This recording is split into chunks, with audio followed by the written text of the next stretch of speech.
వచ్చేనమ్మా వచ్చేనమ్మా వచ్చేనమ్మా మా ఇంట లక్ష్మీదేవి వచ్చేనమ్మా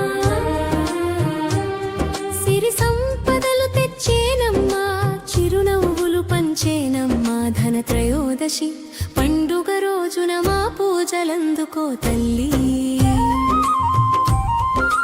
ఈ ధరణి అంతా వెలిగించేందుకు దిగిరావమ్మా మహాలక్ష్మి